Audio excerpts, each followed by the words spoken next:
Hey guys, it's Jessica. So I'm going to do a self-reflection over spinal cord injury, my knowledge, my expertise, and what a occupational therapist would need to be competent in entry-level evaluation for spinal cord injury. So my experience in spinal cord injury, I have worked in skilled nursing for almost 5 years, and I just recently made the transition from skilled nursing and home health to outpatient pediatrics. I have never treated a patient with spinal cord injury. However, I do have a really good foundation of understanding neurological conditions. I have learned a lot of knowledge on spinal cord injury through my OTA and my OT program. Some of the information I've learned are the different spinal cord injury levels and the different types of function a patient may have with their level of injury. I've also learned a great deal of knowledge in incomplete and complete spinal cord injury patients. And one of the gold nuggets I took away from last weekend with Miss Ward was not overstretching those tendons for clients to use their deficit of tendinosis for grip for independence with those tight tendons for function. Some of the other information that I have learned is being clever with documentation, understanding what the client needs, and being articulate and expressing that to insurance in order to benefit the client. Ms. Ward had spoken about her experience of documenting for wheelchair accessories to be paid for by the insurance to improve quality of life for the client. So that was very enlightening for me to hear and kind of put in my OT toolbox. Also, we had the opportunity to learn about some adaptive equipment like the arm sling. I thought was very interesting. I have seen one in the past. However, I did not know that there was different bands for resistance for the client or how those were used.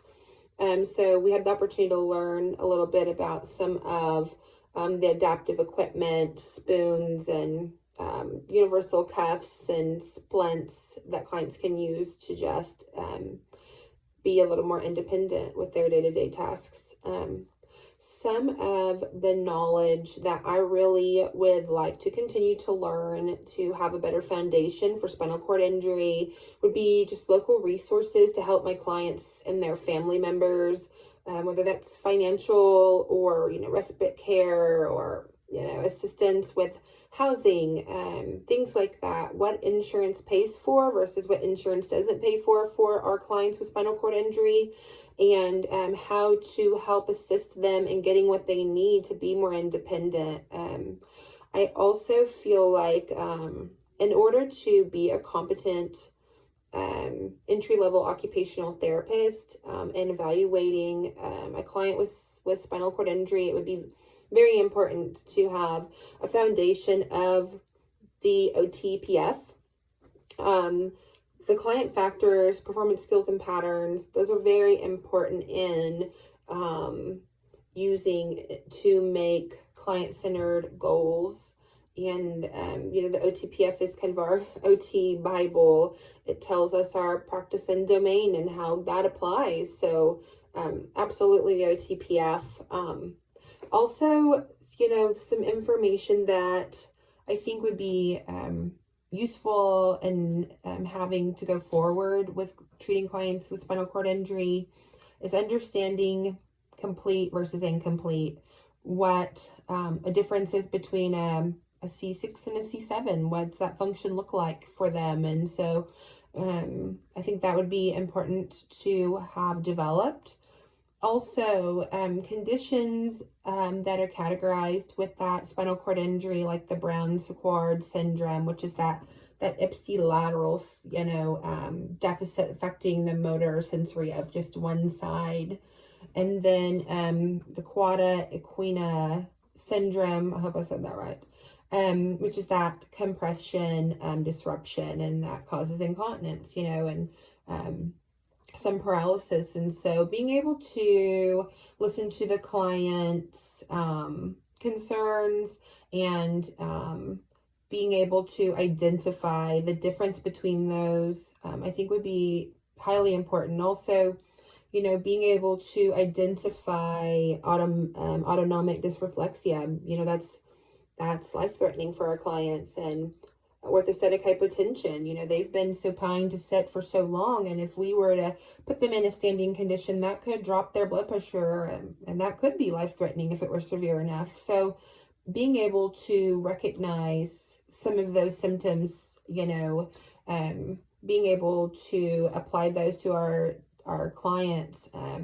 spasticity and normalizing tone, and temperature regulation for our clients, and catheterization for them, and making sure to give them the knowledge they need in order to be successful at home, them, their caregivers. I think all of that knowledge is very important in going forward to treat a client with spinal cord injury. Also, just some basic knowledge of the assessments, like the Asia scale, which, goes from like A, which is that complete, all the way down to E, which is completely normal. Being able to do the FIM score, that 7-point scale for their ADLs, or the Barthel, those 10 domains of ADLs as well. Being able to administer those to our clients to have a baseline of function. The COPM is something that I know throughout our program, we've really been working hard to get comfortable with the components of the COPM, and having that information to make client-centered care for our clients who have a spinal cord injury. So I think, all of that foundational information is very important to have to be a competent entry-level occupational therapist conducting an evaluation. So I hope that my information was enlightening to you guys, and I hope everyone has a great new year and a great field work coming up. So see you guys later.